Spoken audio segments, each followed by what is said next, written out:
The headquarters of Army Group Don at first had no opportunity to intervene with its orders in the course of events. It could assume command and thus responsibility only if the commander with his at least partially functional operational department arrived at his area and had here the necessary means of communication for control. Both could only materialize in a few days. Nevertheless, I, as the future commander, had to decide whether, on the basis of the situation as it appeared to us on November 24, the Sixth Army could and should immediately break through the encirclement, or whether, since the first opportunity for a successful breakthrough had already been definitely missed, it would be more correct to wait until the unblocking forces had made a counterstrike. After careful analysis, I, in full agreement with my Chief of Staff, General Schultz, and the Chief of Operations, Colonel Buss, came to the following conclusion. So the enemy, first of all, will do everything possible to destroy the encircled Sixth Army.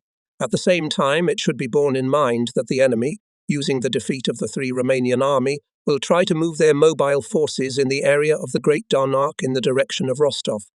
Here he had the opportunity to cut communications not only 6 and 4 Panzer armies, but also Army Group A, available forces at the disposal of the enemy, which he could undoubtedly strengthen through the transfer of new forces to this area, allow to pursue simultaneously both of these goals. The most important task of the group headquarters in any case should remain the release of the Sixth Army. First, because it was about the fate of 200,000 German soldiers. Secondly, because without saving the army from destruction, it is hardly possible to think about restoring the situation on the southern wing of the Eastern Front. It is clear that the army in no case cannot be left at Stalingrad, even if it was possible to restore communication with it as a result of a deblocking strike. Stalingrad, from the point of view of prestige, played no role for us. On the contrary, if it was possible to free the army, it would be urgently used, no matter in what area, to stabilize the situation on the southern wing of the German front, with the expectation that we would hold out this winter. But now the main question is whether the Sixth Army should make an attempt to break out of the encirclement. Since after Paulus's request has already passed 2 days, this operation could begin, according to the headquarters of Army Group B, not earlier than November 29 or 30. Consequently, the enemy would have more than a week of time to strengthen his encirclement front. There are only 2 directions in which the army can try to break out of the encirclement. Both of these possibilities would be considered by the enemy. It could attempt to break out in the direction of the bridge across the Don. Even if the army succeeded in breaking through the enemy encirclement front in this direction, it would face an obstacle in the form of the Don River. Most of its ammunition would be used up for the first breakthrough. It would have to force the Don River against a very large enemy force, which was now advancing west of the Don in the direction of the lower Chir, without our troops in front of it. The possibility of forcing the Don against a strong enemy in conditions where there is not enough ammunition and the enemy is attacking from the rear, seemed more than doubtful. More favorable was a breakthrough east of the Don to the southwest, to the remnants of the 4th Tank Army. True, the enemy will take into account and this possibility. Very unfavorable was also the fact that the Sixth Army at the first stage could not count on the help of German troops, even if it managed to break through the enemy encirclement front in the southwestern direction. It would be followed on its heels by the enemy armies that stood at this time in front of its eastern, northern and western fronts at Stalingrad. West of the Don River, the enemy could switch to a parallel pursuit in a southerly direction to prevent the army from crossing the Don. It was clear that sooner or later the army, not supported by other German troops, would be stopped again by the enemy in the steppe without sufficient ammunition, fuel and food. Perhaps individual units, especially tank units, would have managed to escape, but the destruction of the Sixth Army would have been predetermined. The enemy forces, which had been restrained by it so far, would have been freed. This could lead to the destruction of the entire southern wing of the Eastern Front. Therefore, both from the point of view of the existence of the Sixth Army and from the point of view of the general situation on the entire southern wing, we must pursue the goal of saving the Sixth Army from encirclement as a combat-ready unit. Apparently, this would have been possible if the German High Command had given the army freedom of action as soon as the danger of its encirclement. Now there was apparently a missed moment when the army, without outside help, could have won its freedom, preserving its fighting ability. On the contrary, it could have been assumed that with the transition to the offensive of the 2 unblocking groups, the situation of the Sixth Army would have improved significantly, If the enemy advancing west of the Don was constrained by other German forces, the Sixth Army would not have to fight, at least with this enemy. If at the same time, with the strike of the Sixth Army, another deblocking group east of the Don River would be struck in the rear of the enemy, holding here the front of encirclement, the enemy would have to weaken it and thus facilitate the Sixth Army first breakthrough. In any case, it was impossible not to recognize that any waiting was a risk, as the enemy would gain time to further strengthen the encirclement front. This risk could be taken only if the General Command would ensure the supply of the Sixth Army by air during the entire time, until it would not be torn out of the encirclement ring. This was the prerequisite for not now making the desperate decision for an isolated breakthrough, since the chances of its success were probably already lost, but to wait for new chances. They were to appear with the entry into action of the deblocking group. On the basis of the above considerations, I, in a telephone conversation, reported to the Chief of the General Staff the following opinion of the command of the Army Group. This breakthrough of the Sixth Army in southwestern direction is still possible now. Its further abandonment at Stalingrad would mean a huge risk due to the situation with ammunition and fuel. In spite of this, from the operational point of view, at the present time should be preferred to wait until, as planned, cannot come into action unblocking groups. This will be possible, however, only if the Sixth Army can be adequately supplied. This is the main issue to be decided. The operation to restore the situation must be launched by forces which must be concentrated by early December. However, to achieve complete success, it is necessary to continue the continuous pulling up of forces, because the enemy also brings in large forces. An isolated breakthrough of the Sixth Army may become necessary if, due to strong enemy pressure, it is not possible to realize the deployment of new forces. As a prerequisite, a daily airlift of 400 tons of supplies is required in order to be able to take the risk of abandoning the immediate breakthrough of the Sixth Army. In this conversation, I left no doubt that if the reliability of the supply is not ensured, it is impossible to risk further abandonment of the Sixth Army in place.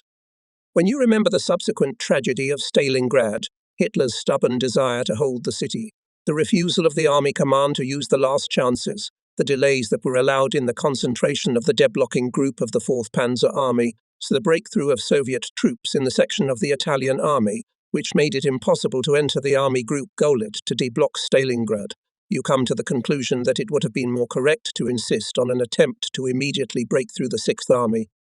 It can be assumed that part of the army would have been able to break through to the remnants of the 4th Panzer Army, at least tank formations, and at least some soldiers from the infantry divisions. However, it should not be assumed that the army would have survived as a combat-ready unit. The situation was too threatening for that, even at the earliest moment when a breakthrough could still be attempted. By the time the rescued parts of the Sixth Army might have reached the 4th Tank Army, all blocking enemy forces would have been free. But by doing so, in all probability, would have decided the fate of the entire southern wing, including Army Group. I want to emphasize strongly, however, that the last consideration played no part in the opinion we reached on November 24. We were not even remotely thinking of sacrificing the Sixth Army in the interest of preserving the entire southern wing. Rather, we hoped that the army, in conjunction with both groups designed to unblock, it would have a better chance than in an isolated and also already belated attempt at a breakthrough.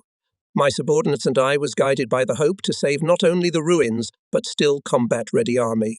In the name Stalingrad, the question of prestige played no role. For us, it was a matter of course. Thus, in those days, we refused to once again ultimatum to demand from Hitler an immediate breakthrough of the Sixth Army, or to give the appropriate order at our own risk. To this we should add that General Paulus, who had not decided whether he should obey Hitler or the command of the army group, would hardly dare the latter. However, it was quite clear to us that even if the deblocking groups could break through to the Sixth Army, the armies remaining at Stalingrad would be impossible. It was necessary that the army up to this point, if possible, to maintain combat capability, provided there was sufficient supply by air. This was more likely to be possible in the Stalingrad area, where it, at least in some areas, had tolerable living conditions, than in the steppe, where it would find itself when trying to break out of the encirclement. The criterion as to whether the liberation of the Sixth Army could thus be achieved was, of course, twofold.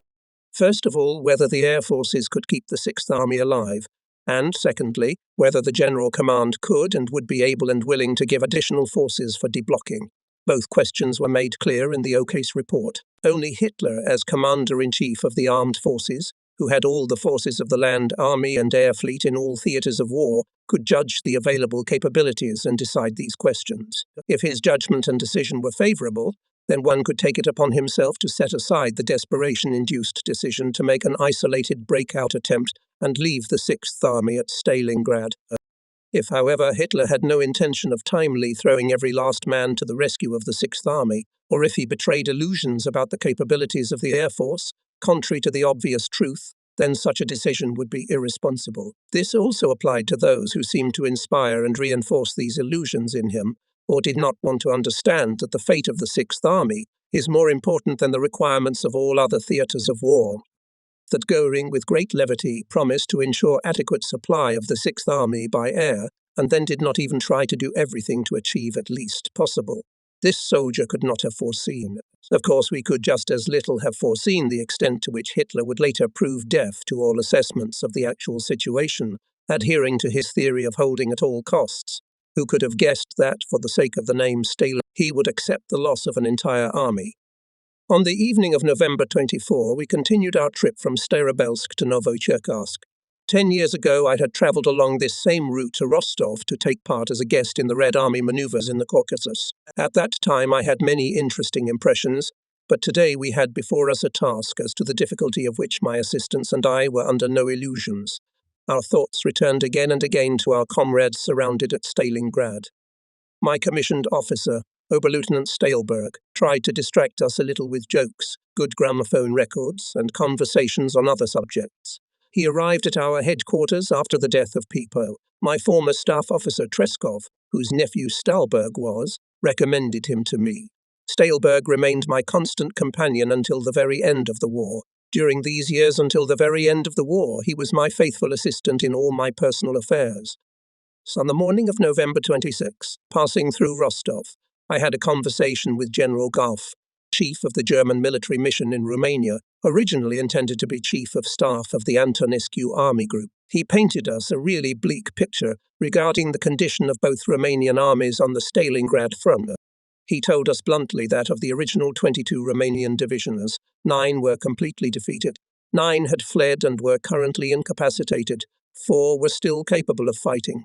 Still, he hoped that it would be possible in time to form some more formations from the remnants of the defeated divisions. The direct opposite of Goff's message was a letter that Marshal Antonescu sent me. In this letter he complained bitterly about the German command. He reproached the German command that it did not pay sufficient attention to his repeated warnings about the danger coming from the Don bridgehead at Kremenetskaya to the 3rd Romanian Army, and that it endlessly delayed with the transfer of command to him.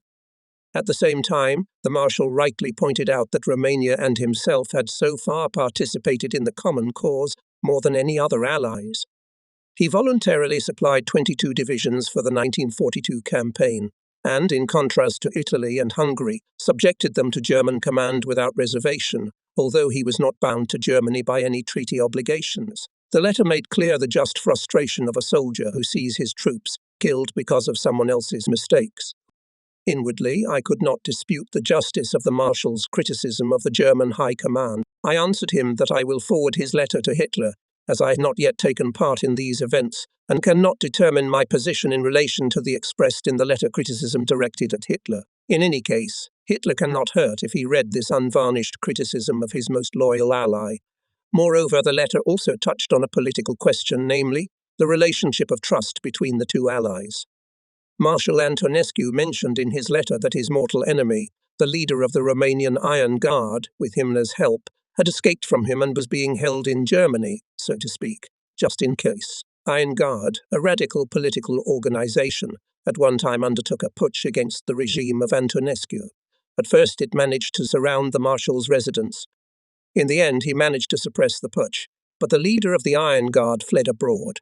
It was clear that Antonescu now perceived as disloyalty the fact that Himmler kept this man under his protection. Undoubtedly, these insidious actions were of little use in strengthening our Allied relations.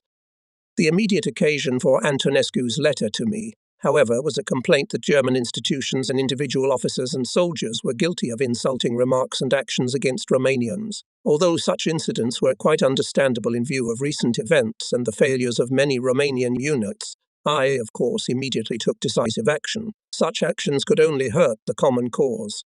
However much one might like to understand the frenzy of the German soldiers who saw themselves in trouble through the fault of their neighbours. I have spoken before about what could and could not be expected from the Romanian troops according to the state of affairs. They were, after all, still our best allies and, within the limits of their capabilities, fought bravely in many areas.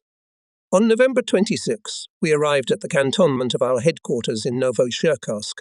We had at our disposal a volunteer Cossack detachment as our only guard command, who evidently regarded guard duty in front of our service building as a special honour. Since the most important lines of communication were ready that same night, we were able to assume command of Army Group Don on the morning of November 27. The task before us was of a twofold nature. The first thing in question was the release to the rescue of the 6th Army.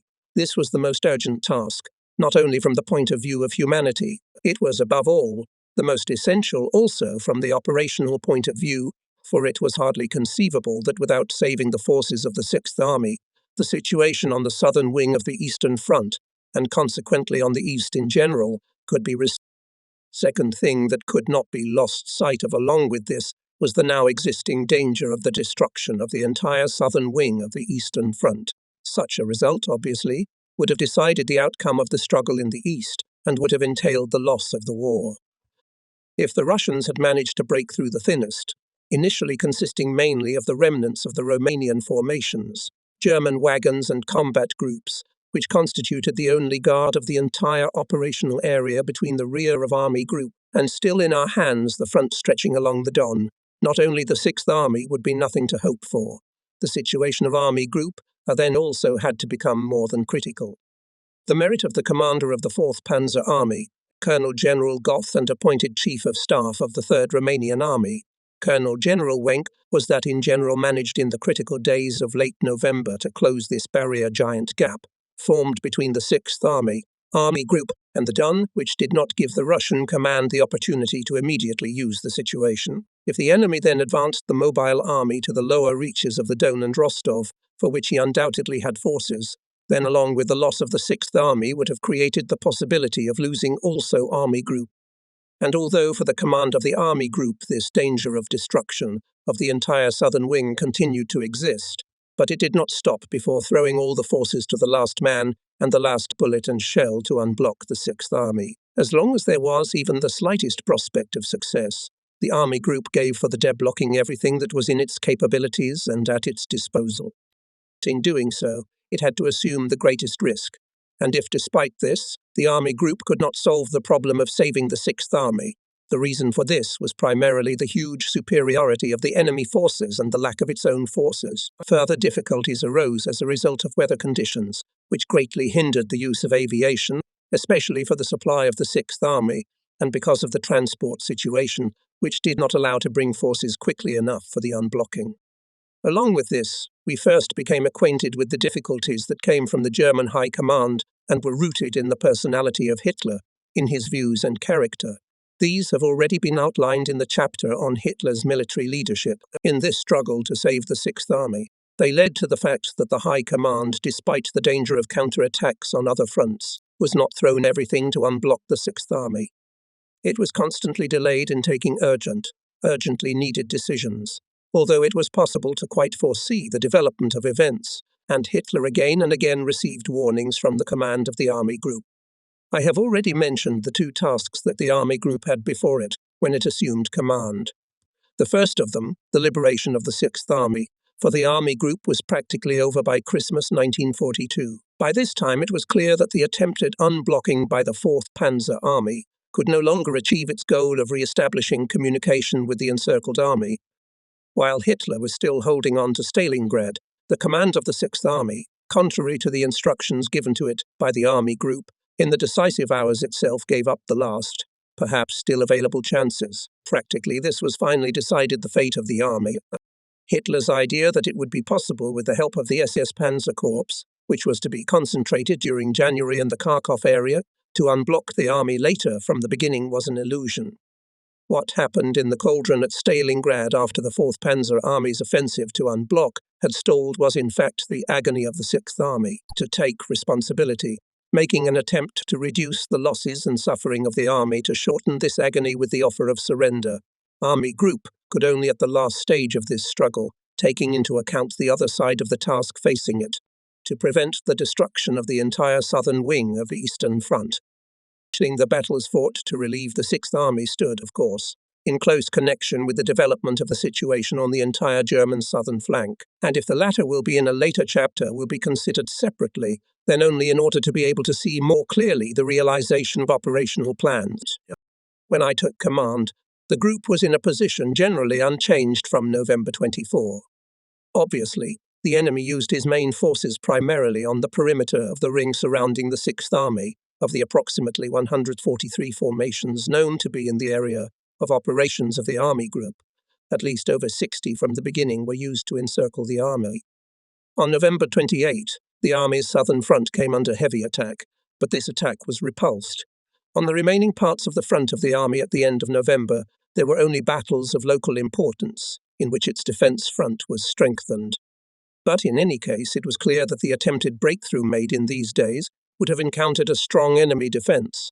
At the same time would be inevitably used up the available ammunition and fuel reserves in the cauldron. Even if the breakthrough had succeeded, the army would have come to the Don without ammunition and fuel, and the deblocking group by this time could not help it. The enemy, through reconnaissance searches, tried to find out the forces that formed a barrier in the front gaps south and west of Stalingrad, behind which the preparation of deblocking forces was to take place. First of all, the Army Group needed to get, perhaps, a clearer picture of the state and intentions of the 6th Army, because what it could learn from the OK and from the Army Group B, hundreds of kilometers away, of course, it was not satisfied. Already on November 26, through one arrived by plane from the boiler officer, I was handed a letter from General Paulus. General Paulus emphasized in it the need for freedom of action in extreme case. The situation that made necessary an immediate breakthrough to the southwest could come every day and every hour. The missing data in the letter about the situation with the supply of the army were filled in by the message arrived from the Stalingrad cauldron, Air Force General Pickett, to whom the commander of the 4th Air Army, Colonel General Baron von Richthofen, entrusted the organization of supply by air. According to this report, the army had food for 12 days. Ammunition was 10/20 to the ammunition supply. This corresponded to the needs of 1 day of real fighting. There was enough fuel only for small movements, but not for concentrating tanks to the beginning of the breakthrough. If these data corresponded to reality, it was completely incomprehensible how the Army Command wanted to realize the intention to break through, expressed 4 days ago. On the basis of these reports, I decided to fly myself to the cauldron to talk to Paulus.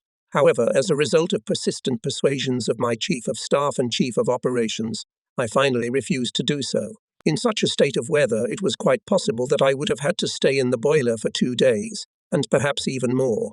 But such a long absence was not allowed neither by the tense situation of the other armies, nor by the necessity of defending the views of the Army Group in the OK. I sent there my Chief of Staff, General Schultz, and later also the Chief of Operations, Colonel.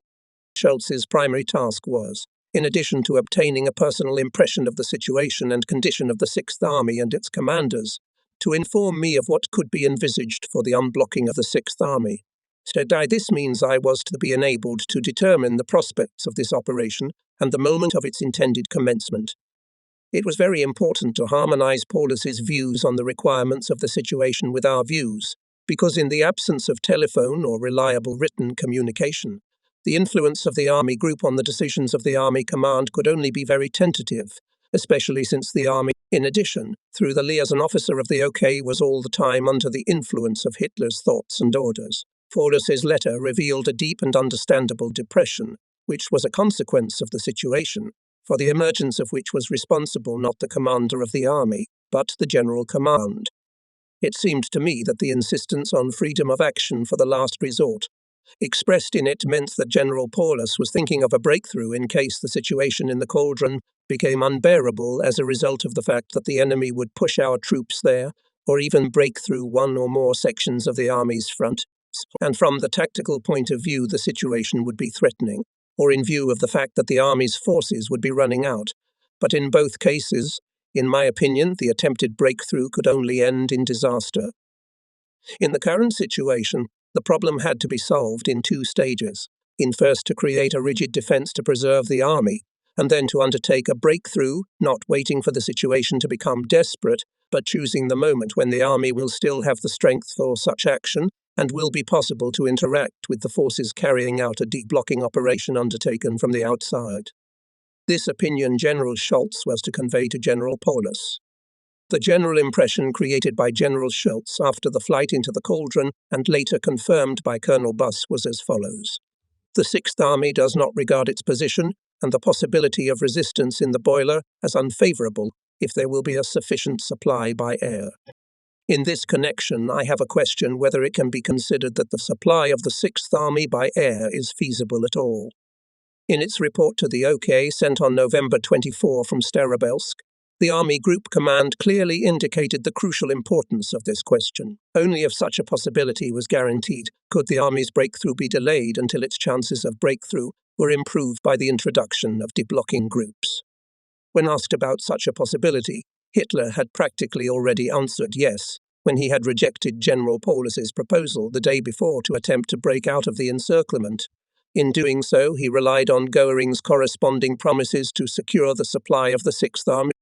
The General Command of the Air Force was in fact the only authority that could give a competent judgment on whether the forces and means of aviation can ensure the supply of the army at Stalingrad. Colonel General Baron von Richthofen, commander of the 4th Air Army, which interacted with the Army Group and on which it was supposed to entrust the supply of the 6th Army, when I took command of Army Group Don, told me the following.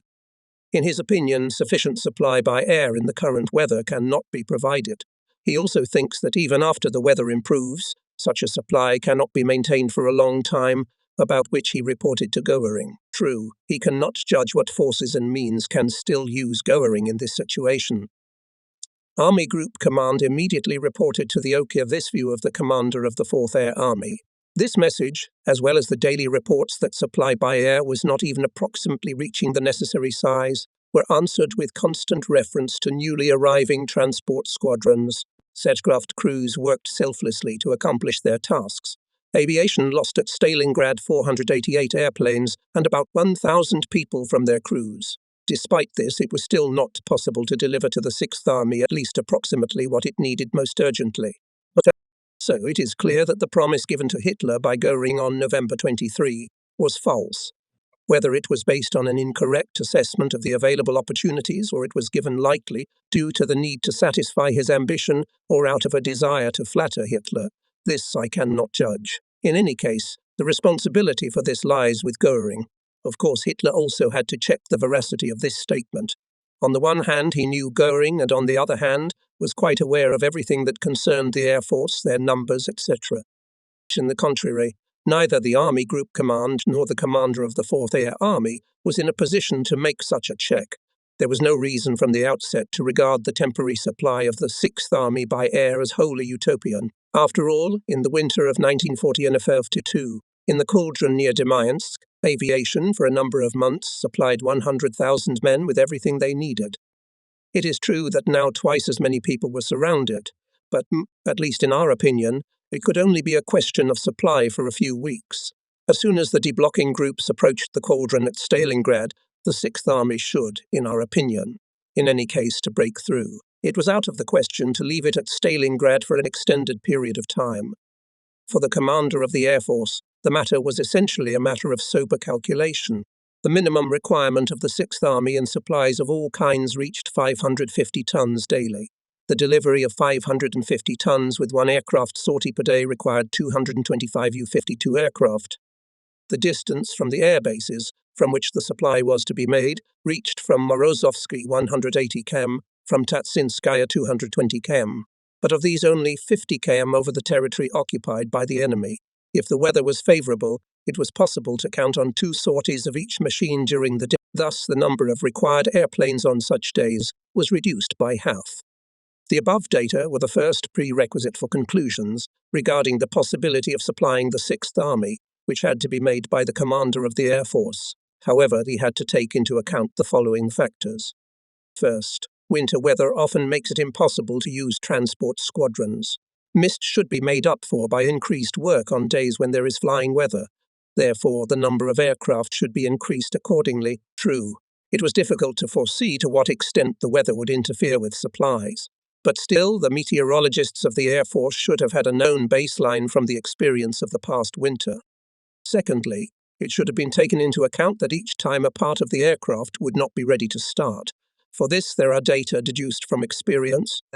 This failure of airplanes depends to a great extent on what forces and means are available or can be obtained at air bases for restoration and repair of airplanes. To this question we shall return. Finally, it should have been taken into account that a known percentage of transport vehicles would be shot down or crashed. The magnitude of losses from enemy action also depended to a large extent on what fighter and bomber forces the Air Force could devote to the defense of transport aircraft. So before making a pledge of supply to the 6th Army, the Air Force commander had to carefully consider two questions. Can he provide 550-ton transports at all immediately, taking into account the increased need due to temporary failure of individual planes for technical reasons as well as weather conditions? Was he able to maintain this number of planes at this level until the time when the 6th Army was expected to be relieved, which would require continuous reimbursement of losses, above all by using appropriate fighter and bomber forces to counter the expected enemy defences? Only Göring was in a position to judge these questions unmistakably. Only he could see whether the required forces could be allocated and whether, in view of the other tasks of the Air Force, he could take it upon himself to do so. If he could do neither, it was his duty to say so explicitly to Hitler when the decision on the 6th Army was taken, namely on November 22-23. Further, in any case, after Hitler ordered the 6th Army to remain at Stalingrad, Göring was obliged to immediately transfer here without exception all Air Force reserves as well as repair and recovery facilities. It is doubtful whether Göring did everything possible in this area.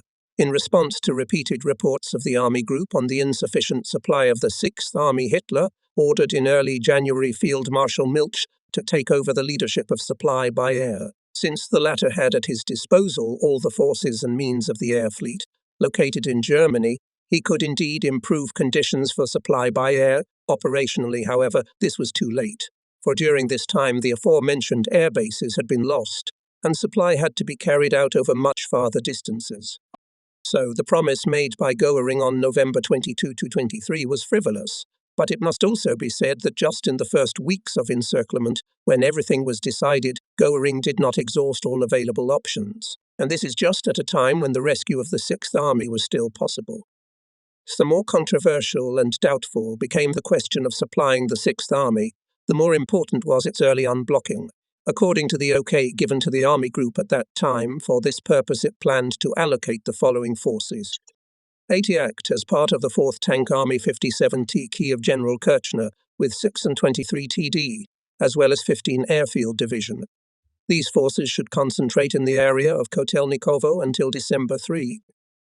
Schultz's newly formed Army Group with 62, 294, 335 PD, headquarters of 48 TT with 11 and 22 TD, 3 Mountain Division, and 7 and 8 Airfield Divisions. This group was to be in operational readiness by December 5 in the area of the upper reaches of the Chir. In general, the Army Group could count on 4 TD, 4 PD and 3 Airfield Divisions in both groups as unblocking forces. At the same time, however, it was clear from the beginning that airfield divisions could be used at best for defensive tasks, for example, to support the flanks of the strike groups. These forces, in the event that they do arrive in such numbers and in the specified time, would, in any case, be sufficient to temporarily restore communication with the 6th Army and thereby restore its freedom of maneuver. But they would by no means be enough to defeat all enemy forces to such an extent that one could think of restoring the situation in accordance with the order given by Hitler in the spirit of positional war. Retake the positions that were occupied by us before the beginning of the offensive. On November 27, the Army Group headquarters received a telegram from the OK, which was a response to the report of the Army Group on November 24 with its assessment of the situation. On it could be determined that Hitler still adheres to the above-mentioned thought. He justified his decision to hold Stalingrad by the fact that a withdrawal would be a concession, that everything that had been won with great sacrifice in 1942 in the coming year should be attempted to recapture with even greater effort. This question at that time could not stand at all, quite independently of whether a repetition of the 1942 offensive was feasible and feasible. The question was rather whether it was possible to restore the position on the southern wing of the Eastern Front once again, no matter on what line. Without the release of the Sixth Army from encirclement, it seemed almost hopeless. Therefore, on November 28, I sent Hitler a detailed assessment of the situation. It contained clear data on the number of enemy forces operating against us. Similarly, it gave a clear picture of the situation and the state of the Sixth Army. And I specifically pointed out that in a short period of time the artillery of the Sixth Army, due to lack of ammunition and loss of mobility, will not operate. Under these circumstances, I reported, it is doubtful whether we can expect the timely arrival of all the forces intended for unblocking, especially the group Göring. Probably at first it will be necessary to act only by the forces of the deblocking group of the 4th Panzer Army. It goes without saying that it was impossible to achieve decisive success in this way. As already reported on November 24, he in any case depended on the arrival of additional forces. The best that could be counted on was the creation of a corridor to the 6th Army, through which it would be possible to replenish fuel and ammunition and thus restore its mobility. After that, however, the army had to be withdrawn from the cauldron. There in the open steppe it could not hold all winter, but above all, it had to be taken into account that from the operational point of view it was impossible to keep our forces tied up longer in a narrow space, while the enemy has a free hand on hundreds of kilometers of front. Under all circumstances, we had to ensure that we were again able to carry out operations. A solution of such a nature, as was the case last year in the Demian Cauldron, was ruled out. The course of events fully confirmed this view.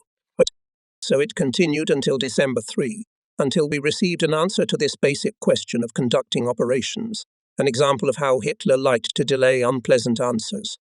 Still, this answer contained the message that Hitler agreed with our point of view. Only on 2 points did he make reservations. He did not want that, in order to save forces, was shortened, that is, pushed back, the northern section of the front at Stalingrad. True, he did not dispute the data on the number of enemy formations indicated by the army group, but he argued that the numerical composition of the Soviet divisions decreased, and that the enemy command will face the difficulties of supply and management of troops arising from their sudden successes.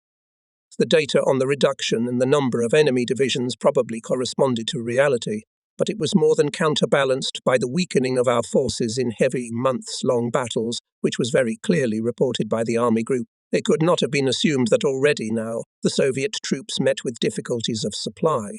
The calculations that they would have difficulties with the management of troops were a hypothesis, no more. And this is the main thing. By the general approval of Hitler could be judged that he accepted the view of the army group in the most important points. That the Sixth Army, even in the event that communication with it could be re-established, could not be left at Stalingrad for a prolonged period of time. She said the army must receive by air everything necessary to the extent of the average daily requirement, and that as the army group had constantly emphasized since November 21, continuous further pulling up of forces was necessary. Subsequently, it turned out that in reality Hitler had not in the slightest degree thought of pulling the Sixth Army away from Stalingrad. The other two prerequisites for successful operations were also not fulfilled. On the contrary, first of all, it turned out that both the question of the number of forces allocated by the OK for the release of the Sixth Army and the question of the time of their readiness to participate in the operation is essentially solved much less favorably than it was promised to the army group. First of all, the transfer of forces was considerably delayed. The army group of Göring, due to the insufficient capacity of roads. The deblocking group of the 4th Tank Army, due to the fact that while the steppe around Stalingrad was dominated by a severe frost, in the Caucasus came thawing. As a consequence, the envisaged transfer of motorized units of the 23rd TD on their own was impossible. They also had to be transported by rail, which at the low capacity of the latter postponed for many days to put 57 TK in combat readiness, and this in a situation where you had to value every day. Even more unfavorable was the situation with the numerical composition of deblocking groups. The 15th Airfield Division intended for the 57th TK still had to be formed, which took weeks. Finally, when it was formed and due to the difficult situation was thrown into battle, it collapsed in the first days of fighting. Artillery Argok, which should have been allocated Army Group A, did not arrive at all, except for a regiment of heavy mortars. It turned out that of the number of 7 divisions intended for de-blocking Group Gullet, 2 had already been thrown into the battle on the front of the 3rd Romanian Army to give it at least a relative stability. To withdraw from the front would have resulted in the immediate collapse of sections of the 1st and 2nd Romanian Army Corps. Thus, both of these divisions were unable to participate in the tasks of deblocking. The promised 3rd Mountain Division also did not arrive. Its first echelon, already moving by rail, by order of the OK, was transferred to Army Group A to eliminate the local crisis there. The other echelon was held by Army Group Center for the same reason. The 22nd TD, which with the beginning of the Soviet offensive was thrown into action to help the 3rd Romanian Army, was a pile of ruins. After the losses it suffered in the November battles, its offensive strength could not be counted on. In view of the facts that as already mentioned, to assign airfield divisions of this group offensive tasks was impossible. As a strike force for the operation to unblock the 4th Tank Army practically remained only 57 TK with 2 TD. At the Army Group Golitz, headquarters 48 TK, with the incoming 11 TD and 336, 17 TD, and 306 PD, subsequently allocated by the OK to replace the withdrawn divisions, could not compensate for the losses in terms of their numbers, nor could they be brought to combat readiness as soon as was necessary in the interests of the operation to unblock. Under these conditions, it soon became clear that the original plan, in order to unblock the 6th Army to undertake strikes with the forces of the 4th Tank Army from the area of Kotelnikovo east of the Don River and the forces of the group of Holit from the middle Chir to Kalak, will be impossible due to lack of forces. It was possible, however, to count on the fact that it would be possible to concentrate enough forces in one place. In the current state of affairs, for a deblocking strike could be used only the 4th Panzer Army. It was closer to Stalingrad. On its way to Stalingrad, it would not have to overcome the Don. It was also hoped that the enemy would least expect such an offensive on the eastern bank of the Don, because under the existing situation at the front, the concentration of large forces in this area would be associated with great risk for the Germans. Therefore, the enemy initially put forward only relatively weak forces in the direction of Kotelnikovo to cover the inner front of the encirclement. Here, at first, the 4th Tank Army faced only 5 divisions of the enemy, while on the Chir River the enemy had already 15 divisions. Therefore, given by the Army Group Command on December 1, the order for the Operation Winterstorm provided the following. The 4th Tank Army was to launch an offensive with the main forces from the area Kotelnikovo east of the Don River. The day of the beginning of the offensive was to be specified additionally. It was to break through the front of the enemy cover, to strike in the rear or in the flank of the troops occupying the inner front of the encirclement to the south or west of Stalingrad, and break part of the forces, 48 TK from the composition of Hollitz's group, was to strike in the rear of the covering troops of the enemy from the bridgehead on the Don and Chir rivers near the village of Nizhny-Sholskaya. In case even before the offensive began, the number of enemy troops in front of the 4th Tank Army north of Kotelnikovo would increase significantly, or if the critical situation at the front of the 4th Romanian Army, which was covering the deep eastern flank of the 4th Tank Army, should arise again, the order provided for the following reserve variant. The tank divisions of the 4th Tank Army were to be transferred urgently and secretly for the enemy along the west bank of the Don to the north, to the Donchersk bridgehead near Nizhny-Sholskaya, and to strike the main blow from here. Further, it was stipulated that a smaller strike group from the Donchersky bridgehead was to strike west of the Don River to Kalach, in order to break the enemy's front here and open the way for the 6th Army to cross the Don by bridge. To mean the 6th Army the following tasks. On a certain day after the beginning of the offensive of the 4th Tank Army, which will be specified by the headquarters of the Army Group, to break through the southwestern section of the encirclement front in the direction of the Don-Tsaritsa River, to join with the 4th Tank Army and take part in the defeat of the southern or western front of the encirclement and in the capture of the crossing of the Don at Kalach. In accordance with Hitler's categorical order, the army was to continue to hold its former positions in the cauldron. It was clear that this task was practically unfeasible if the 6th Army made a breakthrough southwestward toward the 4th Panzer Army. If the Soviets attacked its northern or eastern section, it would have to retreat here from line to line. Hitler, it must be thought, would have had no choice but to reconcile himself to this fact, as he did later on other occasions. In the first days after I took command, the situation on the front of the army group remained relatively calm. Apparently, the enemy was preparing for converging strikes on the 6th Army. However, the enemy apparently did not dare to immediately strike a large tank forces in the direction of Rostov, or at least on the vital for our group of armies crossings across the Donets or the railroad junction Likaya. And apparently, he thought that he had nothing to risk when he had superiority of forces in the Great Bend of the Don, ensuring him success in any case. Undoubtedly, he thereby missed an important chance, because in late November, early December, the Germans had no forces capable of repelling such a blow. December 2 began the enemy offensive against the 6th Army. This offensive, as well as repeated strikes on December 4 and 8, were repulsed by our brave troops with heavy losses to the enemy. The provision of the encircled army was, fortunately, better than we had expected at first. On December 2, the Army Command reported that the army had enough food for 12-16 days. At the same time, the meteorological situation allowed us to hope for an improvement in the future supply of the army by air, because on December 5, for the first time it was possible to transfer by air 300 tons of cargo. But unfortunately, this case remained an isolated one.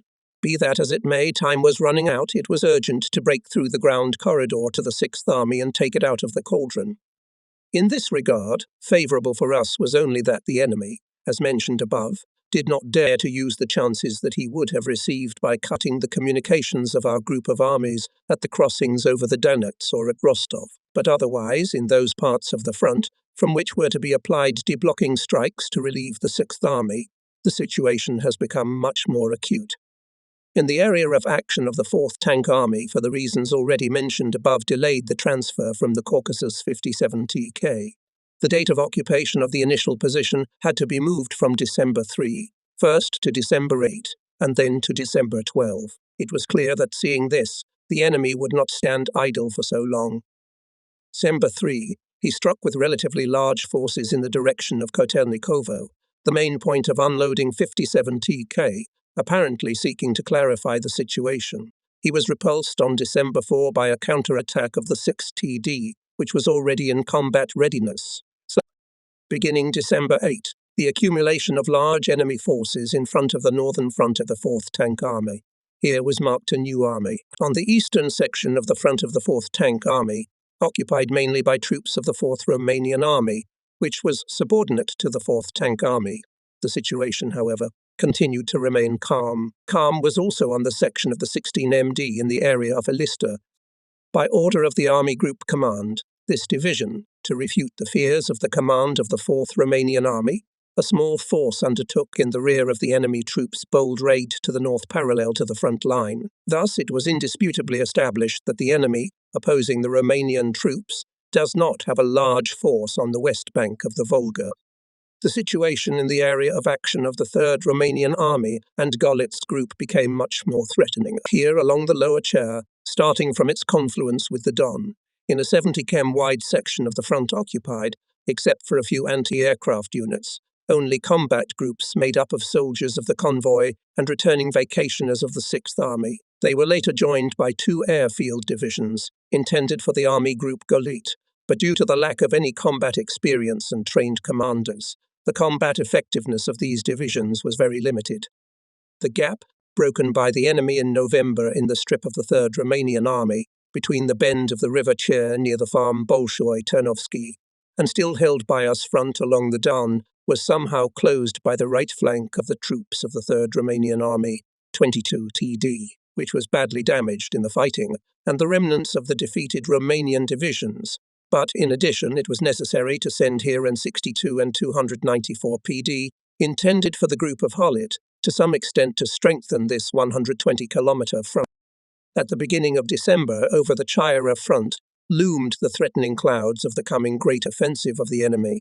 On December 3, the presence of large enemy artillery forces on the lower Chir was established. On December 4, The Russian strikes began here, continuously following each other with constant changes in the direction of the main blow. The enemy again and again tried to break through this front, bringing into the battle also significant forces of tanks. It seemed the situation on the lower reaches of the Chir became critical. It was necessary to hold this front because our bridgehead at the confluence of the Chir and the Don and east of the Don with a bridge across the Don at Nishchirskaya was crucial for the unblocking of the Sixth Army. In addition, having made a breakthrough on the Chir River, the enemy would have opened the way to the air bases Morozovsky and Tatsinskaya, to which he was 4080 key, and through them also the shortest way to the crossings across the Don and to Rostov.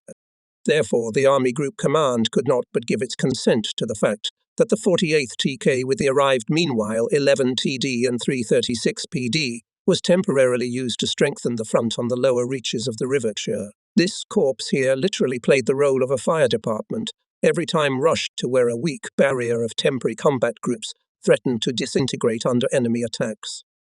But, of course, by doing so, the Group Golid deprived for the time being the last divisions that could still be used at all to carry out a deblocking operation from this direction. It was, however, provided that in the future, as soon as the situation allows, the corps will be moved across the above-mentioned bridge over the Don River to interact with the deblocking group of the 4th Tank Army.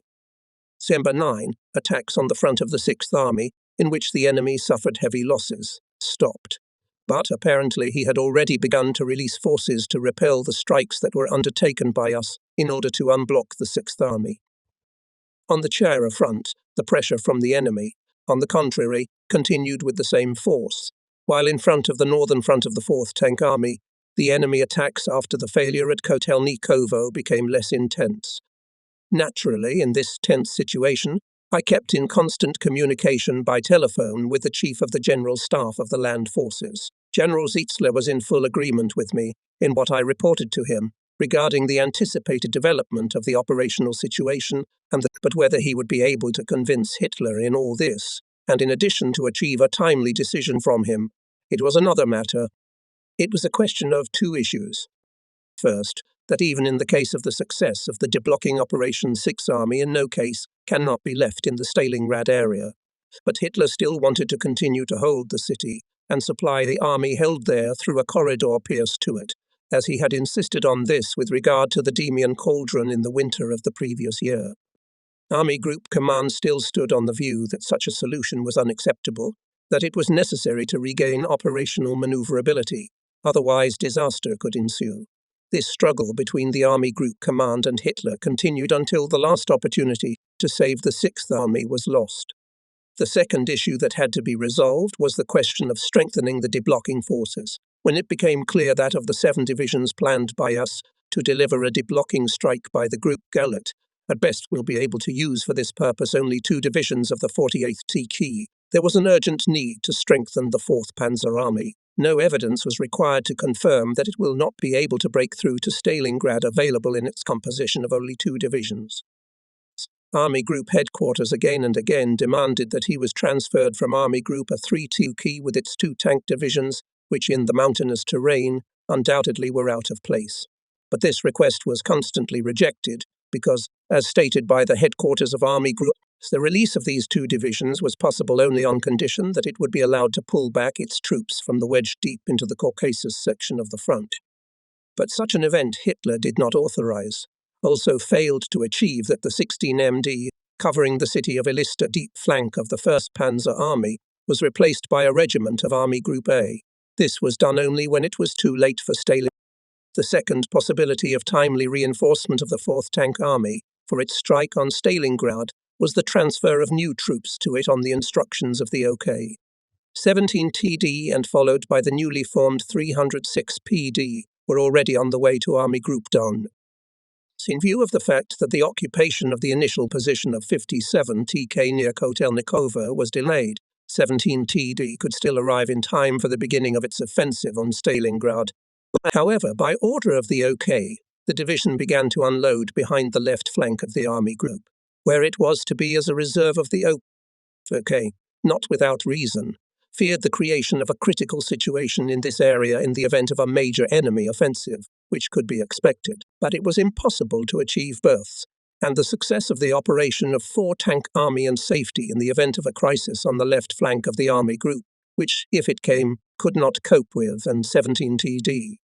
We preferred the success of the 4 Panzer Army and Hitler's, the phantom security which he hoped to ensure, leaving behind 17 TD. As a result, when Hitler, after the arrival of 306 PD, finally handed us 17 TD, it was no longer able to take part in the first phase of the deblocking offensive of the 4 Panzer Army. Perhaps that is why the opportunity for decisive success was missed. To reinforce my verbal appeals to Zitzler, I found myself forced to present by telephone to him, and sometimes to Hitler personally, sometimes at very short intervals, reviews of the situation. In this way I endeavoured to support Zitzler in his daily struggle. One of these situation reviews, the review of December 9, 1942, as an example, shows how detailed the Army Group Command kept Hitler and the OK constantly informed. In addition, it shows what superiority the enemy had in front of the front of Army Group Don, and what those troops were, except for the few newly arrived divisions it had available to fight outside the Stalingrad cauldron. Finally, from this document, we can see in what way the Army Group Command tried to clarify to the High Command the essence of operational issues. For the critical reader, I can add 2 more comments to this document. It may cause bewilderment why this document in general considers the question of how the fighting should have been conducted if the 6th Army remained in the area of Stalingrad and after the corridor to it would have been penetrated. It can be answered that on such a man as Hitler was, arguments that the 6th Army could not stay near Stalingrad, despite the possibility of supplying it through the corridor, would not have made any impression. Only by showing him clearly what new forces he would have to find if he tried to still hold Stalingrad, it was hoped that he would realize the need to withdraw the 6th Army from Stalingrad under any conditions. Unfortunately, even this appeal to common sense did not succeed because of Hitler's stubbornness in matters of prestige. But we then still filled ourselves with the hope that when it came to it, Hitler would still give in under the pressure of necessity. Further, it may seem strange that the command of the army group, knowing the superiority of the opposing forces, at all still continued to believe in the possibility of bailing out the 6th Army. We could be accused of underestimating the enemy. But it was clear to us that we had to take any risk to achieve at least some possibility of saving our comrades from the 6th Army. Events showed that we were not far from opening the Army's way to freedom. If these attempts ended in failure, it was due to reasons which will be further discussed below. At any rate, we were then engaged in a contest with the enemy, not for life, but for death. Our goal was to save the life of the 6th Army. For the sake of this, we put at stake the existence of not only Army Group Don, but also Army Group. The competition was whether the deblocking group, the 4th Panzer Army, would be able to reach out east of the Dan to the 6th Army before the enemy forced us to stop conducting deblocking operations. He could break through our weak defences on the Chir River or crush our left flank, and perhaps simultaneously the right flank of Army Group B, and thus he would open the way to cut off all communications of Army Group Don and Army Group B in the Rostov area. By launching and conducting an offensive operation on the eastern bank of the Don in the direction of Stalingrad, at a time when the above-mentioned threat was becoming clearer every day, we would be taking a risk that rarely anyone has had to take. I do not think that Hitler, at that time, realized the true significance of this risk. Otherwise, he would have taken more effective measures, at least to strengthen the 4th Panzer Army in order to deblock the 6th Army as quickly as possible. Instead, he, as General Zitzler put it, only put sticks in our wheels. So, for example, he held 17 TD not where it was necessary, while in these days its participation in the fighting would have been decisive. He also too late transferred to our disposal 16 MD. Hitler always repeated that the generals and the general staff only know how to calculate and not risk. Perhaps it is difficult to find a more compelling refutation of this than the risk taken by the Army Group Command, ordered the 4th Panzer Army to advance in the direction of Stalingrad and continue this offensive to the last opportunity, despite the fact that the situation on the Eastern Front threatened to destroy the entire southern wing of the German army.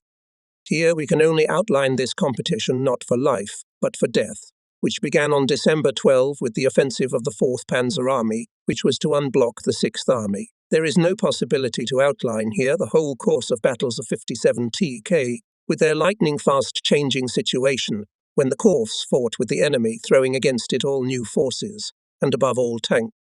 the flexibility of management of our tank formations, the superiority of our tankers were manifested in these days in the most brilliant way, as well as the bravery of the soldiers of mechanized troops and skillful actions of our air defense. This battle also showed what the old proven tank division can do when it is fully staffed, before the battle with tanks and self-propelled guns, such as the 6TD, led by its excellent commander, General Rauis, and his deputy for tank troops, Colonel von Gunnersdorf. But how difficult it was in comparison with this 29TD.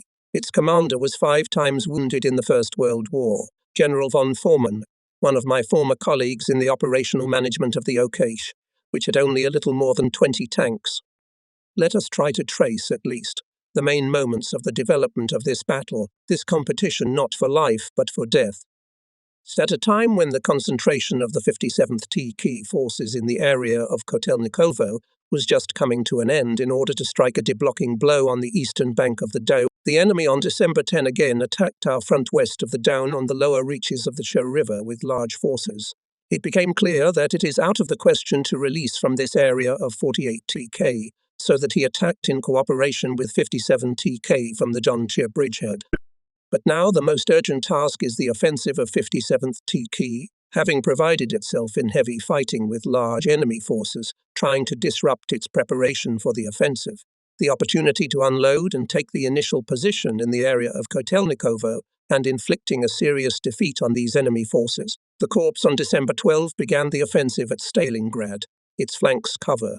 In the east, from the Volga, E7 Romanian Corps. In the west, from the Don, 6 Romanian Corps. The attack by all signs was a surprise for the enemy. In any case, he did not expect an attack so soon. At first, the Corps successfully advances, but the enemy urgently transferred here new forces from the area of Stalingrad.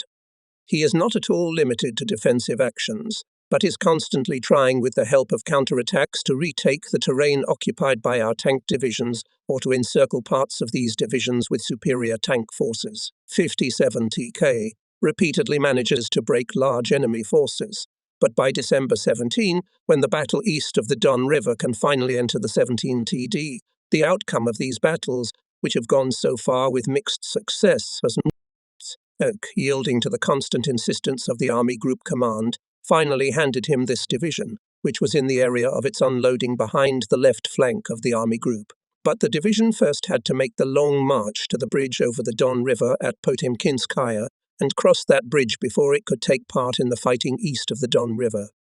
While 57 TK was trying to make a decisive success on the east bank of the Don, the enemy was redoubling his efforts on the west bank to defeat our front along the Chir River. He apparently appreciated the importance of the bridgehead held by us in the corner formed by the Don and Chir rivers and the bridge across the Don located there.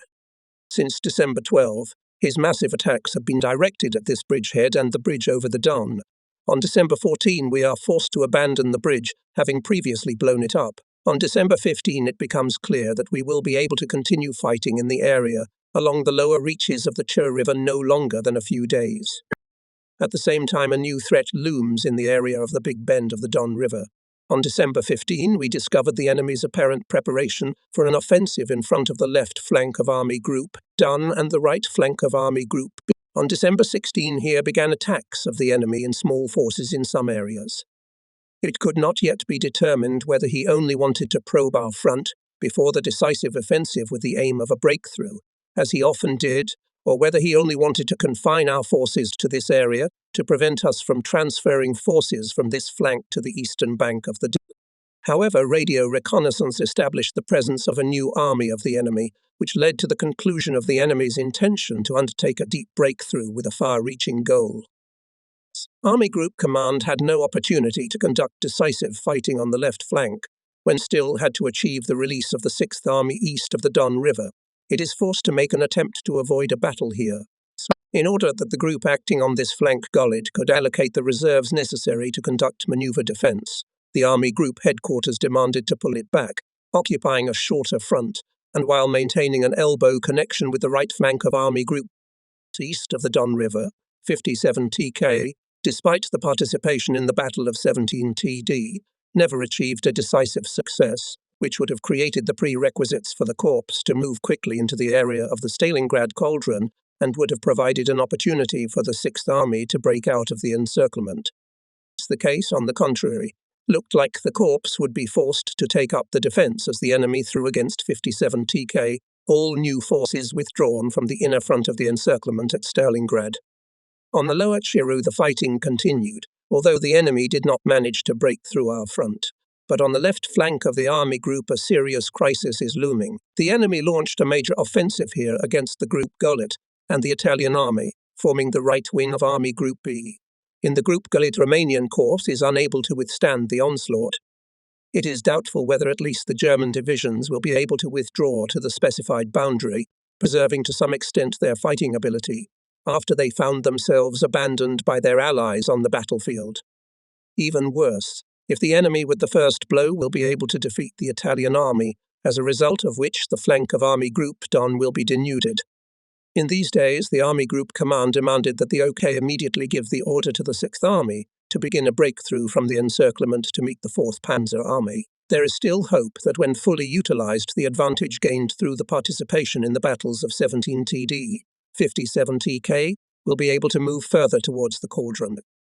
We can still hope for a favorable outcome of the fighting east of the Don. How much sooner it would be possible to achieve success if the 17th TD, as well as the 16 MD, delayed until recently in the area of Elista, could take part in the deblocking operation of the 4th Panzer Army from the very beginning.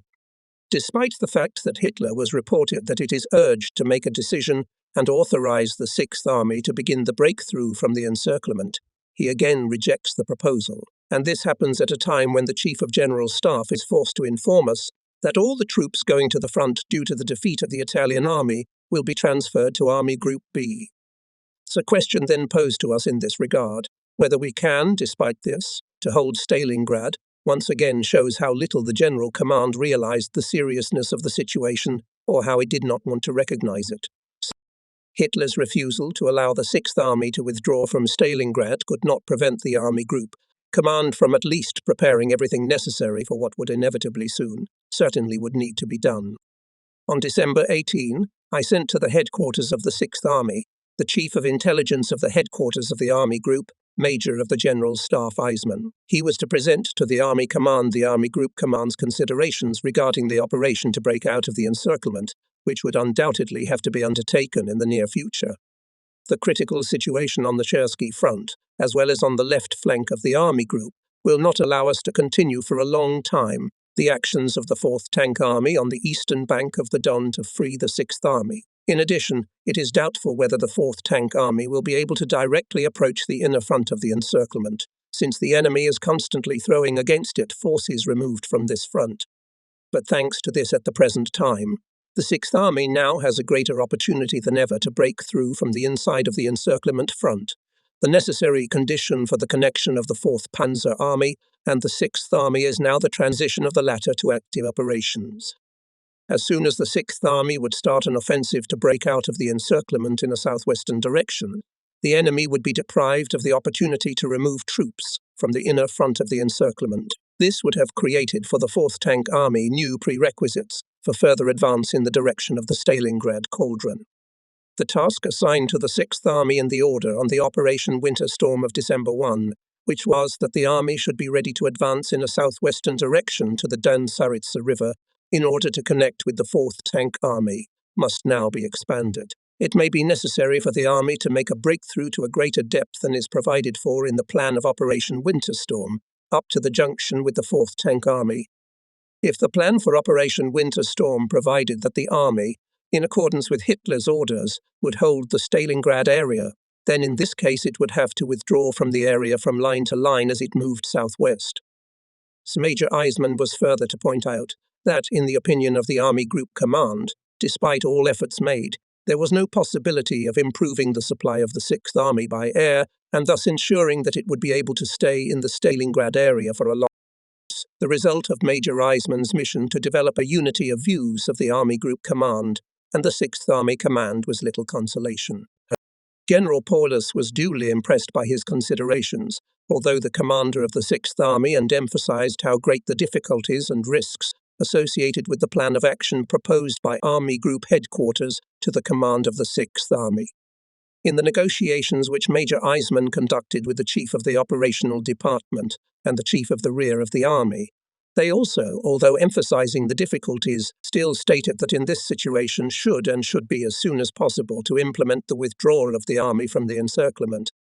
But the decisive influence on the position of the Army Command was the point of view of the Chief of Staff of the Sixth Army, Major General Arthur Schmidt.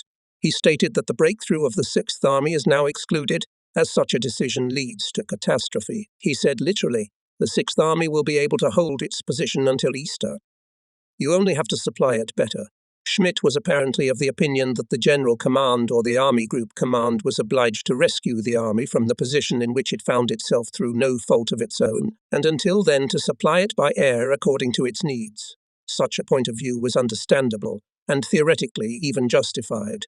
But circumstances prove stronger than all assurances Eisman that the Army Group Command is doing everything in its power to ensure the supply of the Army, but that it is not able to miraculously change the meteorological situation or create new transport aircraft, did not impress Schmidt. The operational considerations cited by Eisman, requiring the implementation of the Army breakthrough, also could not shake the point of view of the Chief of Staff. From this we can see that the Army commander had a higher operational training and thought more logically, but his Chief of Staff was a stronger personality. So negotiations Eisman ended that. Finally, and Paulus announced that the breakthrough of the Sixth Army from the encirclement is impossible. In addition, he referred to the fact that to leave Stalingrad forbidden by order of the Führer. As a result of the mission of Major Eisman, the headquarters of the Sixth Army was informed in detail about the situation and the intentions of the Army Group headquarters, but the unanimity of opinion on the issue of the upcoming task of the Sixth Army could not be reached. Could the Army Group Command expect that the Army Command would be able to successfully conduct an operation, which will undoubtedly be associated with extreme difficulties, if the Army Commander and his Chief of Staff doubted its reality? In another environment with such a difference of opinion, I would have demanded a change in the Army Command. But in the critical situation in which was the Sixth Army, a change of command was not possible. Any successor to the commander or chief of staff would have needed time to get up to speed, but there was no time, because the matter was decided by days. In addition, there was no hope of obtaining Hitler's authorization for such a replacement. After all, it was a question of removing exactly those commanders who proposed to hold at Stalingrad. But the Army Group Command, despite all this, still firmly decided to use the last and only opportunity to save the Sixth Army, no matter what difficulties and dangers were associated with it. To do this, we had to give the order to thereby relieve the Army Command of responsibility for both the risk that had to be taken and for the abandonment of Stalingrad. We were prepared to do this. Below we shall examine in detail the reasons which led to the fact that the Sixth Army, after all, still failed to carry out this order. These reasons were the subject of conversations which I had with General Paulus, as well as our chiefs of staff on the new decimeter wave radio communication line, and they were also repeatedly discussed in the negotiations between the Army Group Command and the General Command. So next day, December 19, we finally found hope that the situation in the next few days east of the Don would develop in such a way that the joint operation of the two armies planned by the Army Group Command would be successful and would lead to the release of the Sixth Army from encirclement. 57 TK on this day had a significant success. It managed to overcome the Aksai River line and advanced further north to the Mishkova River. Its advanced detachment was 48 kilometers from the southern section of the inner front of the encirclement of the Stalingrad cauldron. The moment had arrived, which we had been waiting for since we took command here. The moment when the approach of the deblocking forces gave the Sixth Army the opportunity to break out of the encirclement. If the Sixth Army would launch an offensive to break through, while the 4th Panzer Army would continue to move north, or at least continue to divert significant forces from the inner front of the encirclement, the enemy would find himself, as a result of the actions of both armies on this section of the front between two fires. It would have been possible to create a corridor between the 4th Tank Army and the 6th Army to bring the latter fuel, ammunition and food necessary to continue the breakthrough. For this purpose, the Army Group Command kept ready behind the 4th Tank Army convoys with 3,000 tons of these supplies, as well as tractors, which were to ensure the mobility of part of the artillery of the 6th Army. They were to be transferred to the 6th Army, as soon as the tank forces would penetrate at least a temporary corridor between it and the 4th Tank Army. The situation on December 13 on the front of the Army Group West of the Don also seemed to give reason to hope that here it will be possible to avoid a decisive defeat, which would require the cessation of operations east of the Don. At least it will be possible to delay it until the 6th Army, with the help of 4 Panzer Army, will not break through to the southwest.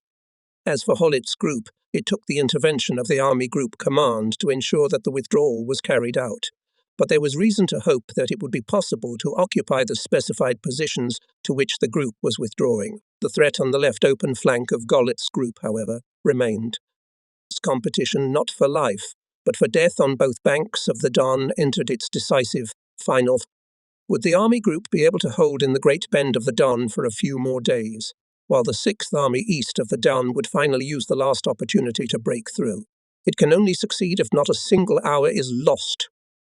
Army Group Command therefore sent a telegram to the General Command on December 19 at noon, in which it urged to immediately allow the 6th Army to begin the withdrawal from Stalingrad and to make a breakthrough in a southwestern direction to connect with the 4th Tank. When this telegram we did not immediately receive the expected response, the headquarters of the Army Group at 18 hours gave the 6th Army and 4th Tank Army order, the text of which is shown in Annex 12. According to this order, the 6th Army was to start an offensive as soon as possible to break through in the southwestern direction. The first stage of this offensive was to be conducted in accordance with the plan of Operation Winter Storm announced as early as December 1. If necessary, the army was to advance beyond the Don-Tsaritsa River to establish communication with the 4th Tank Army and to provide the possibility of transferring to it the above-mentioned columns with the supplies needed to supply the army. At the same time, the order contained instructions for the second stage of the offensive, which was to begin, if possible, immediately after the completion of the offensive under the plan Winter Storm. At the conditional signal Thunderstroke, the 6th Army was to continue its breakthrough to the connection with the 4th Tank Army, at the same time retreating from line to line from the Stalingrad area. We decided to condition the beginning of the second stage of the offensive by giving the signal Thunderstroke, because it was required by the need to coordinate in time offensive operations of both armies, and also because it was not yet decided whether it would be possible to transfer columns in the course of operations. But above all, the Army Group Command had to try to get Hitler to cancel the order requiring the 6th Army to hold Stalingrad under any conditions. This order constrained the will of the commander of the 6th Army, despite the fact that, planning the Operation Thunderstroke, the Army Group Command assumed responsibility in case of failure to fulfill this order. The opportunity to save the 6th Army remained unexploited. If ever since the end of November, when Hitler forbade Paulus to make an immediate breakthrough through the still insufficiently strong ring of enemy encirclement at Stalingrad, there was an opportunity to save the 6th Army. It was December 19. Army Group Command ordered to take advantage of this opportunity, despite all the difficulties associated with the breakthrough of the 6th Army and the threatening situation on the rest of the front. Below we will consider the risks that the Army Group Command took in doing so. Now, halfway between December 19 and 25, it was a question of whether the 6th Army will be able to fulfill the order given to it and whether it will fulfill it. Hitler agreed with the breakthrough of the 6th Army to the southwest in order to connect with the 4th Panzer Army, but he still insisted that the army continue to hold its eastern, northern, and western front in the Stalingrad area. He still hoped that it would be possible to break through the corridor through which it would be possible to supply the army near Stalingrad with everything it needed for a long time. But here two circumstances were quite. First, the general operational situation on the front of the Army Group, especially if we take into account the situation of Army Group B, did not allow to leave east of the Don 2 armies, 4 Panzer and 6 Army. In these days, it was not only about the fate of the 6th Army, but also about the fate of Army Group Don and Army Group A, which could be cut off by the enemy from their rear.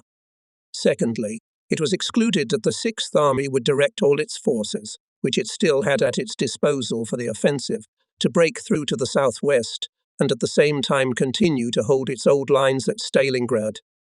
This could be done for 1 to 2 days, until the enemy will not figure out the intentions of the army to break out of the encirclement, but there was no way to count on the fact that the army for a long time would be able to hold at Stalingrad and at the same time to hold the corridor linking it with the 4th Panzer Army.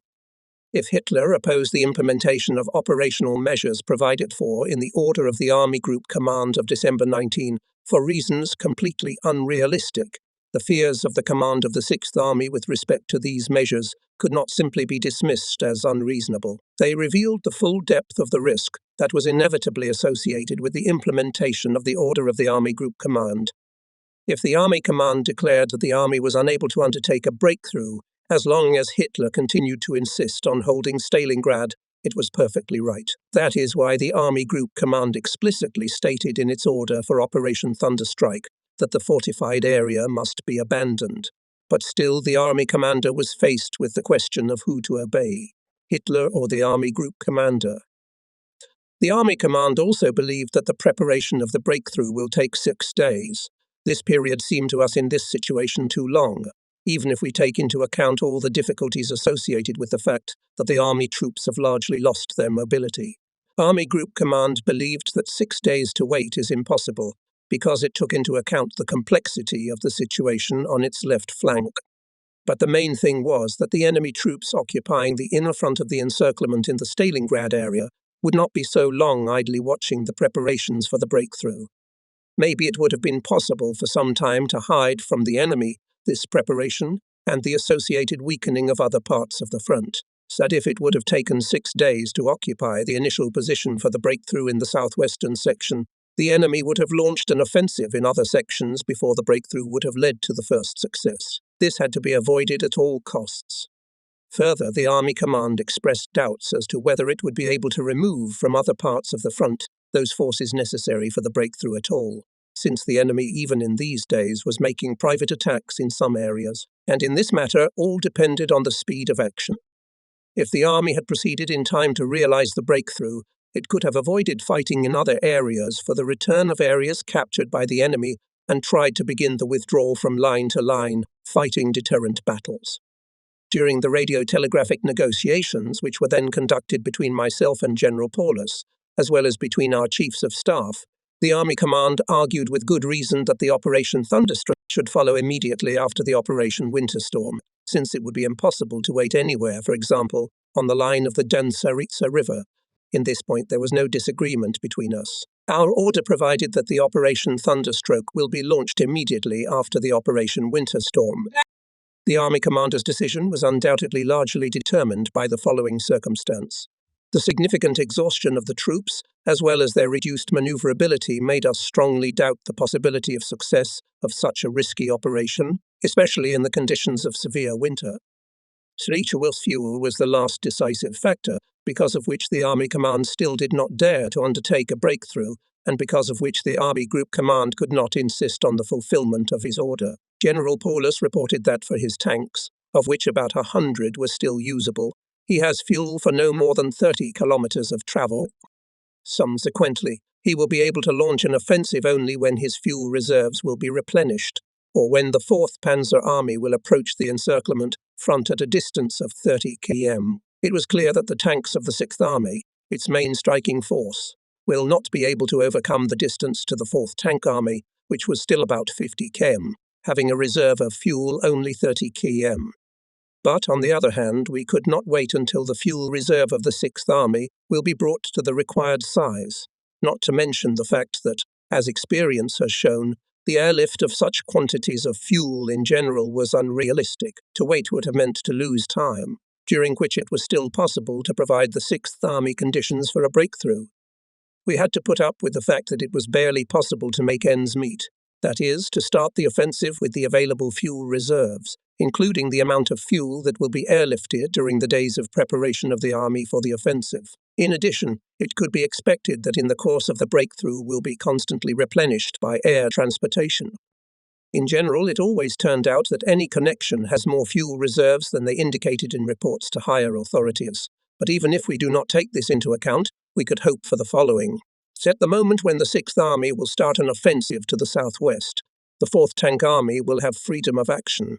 The enemy will no longer be able to throw against it all the new forces removed from the inner front of the encirclement at Stalingrad. The 4th Panzer Army, whose further advance beyond the Mishkova River on December 19 was not yet undoubtedly secured, would be able to move northward for the missing 20 km thanks to the diversion of enemy forces from it by the Sixth Army. Counting on this meant undoubtedly a great risk, but without taking the risk in general could not count on the rescue of the Sixth Army. In the end, this issue had a decisive influence on the abandonment of the Sixth Army at Stalingrad because Hitler had his liaison officer in the cauldron. Hitler was thus informed that General Paulus, in view of the lack of sufficient fuel supplies, not only considered it impossible to undertake a breakthrough in a southwestern direction, but even to make the necessary preparations for this operation. When I, in one rather long telephone conversation, tried to persuade him to give his permission to break through the Sixth Army with the abandonment of Stalingrad, he constantly objected to me. What do you want, in fact? Because Paulus has enough fuel for only 20, or at best 30 kilometers. He himself reports that at the present time cannot carry out a breakthrough. Thus, the opinion of the Army Group Command, on the one hand, opposed to the opinion of the General Command, which as a prerequisite for a breakthrough in the southwestern direction, put forward the Army's retention of the remaining sections of the front at Stalingrad, and, on the other hand, the opinion of the Army Command, which considered the breakthrough required by the order of the Army Group impossible due to lack of fuel. In making his decision, Hitler could have referred to the Army Commander, who would have to take on this most difficult task. If Hitler did not have in his hands this argument, he, under the pressure of circumstances, he might still have given up his demand to hold Stalingrad in any conditions, even in the case of a breakthrough of the Sixth Army to the southwest. But then, apparently, and General Paulus would look at the case with very different eyes. He would be relieved of the responsibility associated with the fact that he had to act contrary to the direct order of Hitler. I have considered in detail the reasons why the commander of the Sixth Army did not use the last opportunity that presented itself to him to save the army, because I consider it my duty to the command of the Sixth Army, regardless of everything that concerns the personality of the commander and his behavior in the future. As said above, it was impossible to simply discount all the arguments with which he supported his decision. But still then we had the only and at the same time the last opportunity to save the army. Not to seize this opportunity, no matter how great the risk involved, meant giving up the attempt to save the army. If this opportunity had been taken, everything would have been at stake. In the opinion of the command of the army group, at this point it should have been done. It is easy, of course, now criticize the behavior of the future Field Marshal Paulus in those decisive days, but one phrase about blind obedience to Hitler says nothing. Undoubtedly, before Paulus, before his conscience was a difficult problem, whether it is possible to start an operation that must inevitably lead to the abandonment of Stalingrad against the clearly expressed will of Hitler.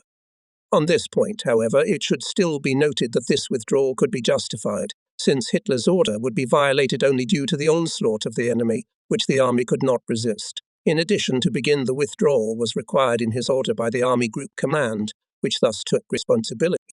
But, besides this moral problem, in the commander's mind rose the idea of the monstrous risk he had to take in carrying out the order of the Army Group. As surely as one could expect the breakthrough to save the army, one could expect its destruction.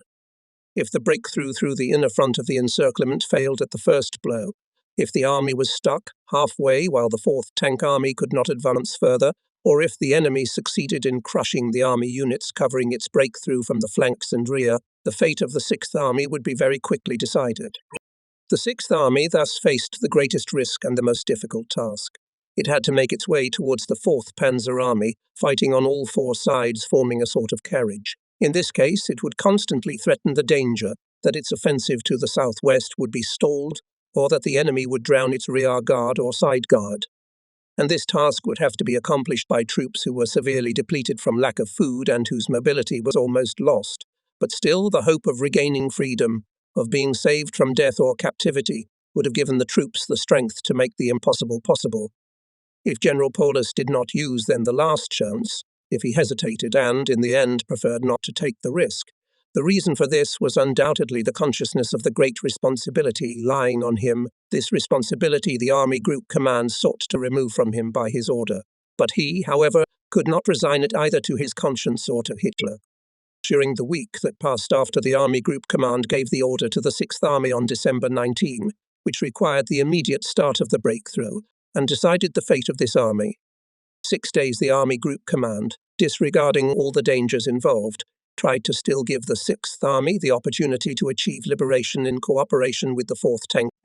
When this attempt was made, the Army group was constantly threatened by the danger that the enemy, decisively using its breakthrough on the Italian Army section, either managed to advance through the unprotected crossings across the Donets to Rostov and cut off the main line of communications of the entire southern wing of the German Army, or hit the rear of the left flank of Army Group Don, Schultz group.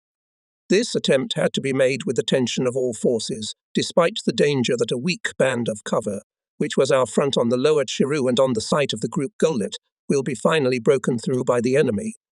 And, nevertheless, the Army Group Command until then kept the 4th Panzer Army in forward positions east of the Don River, while it was still possible to hope that the 6th Army has the opportunity to use the last chance presented to it to salvation, and uses it.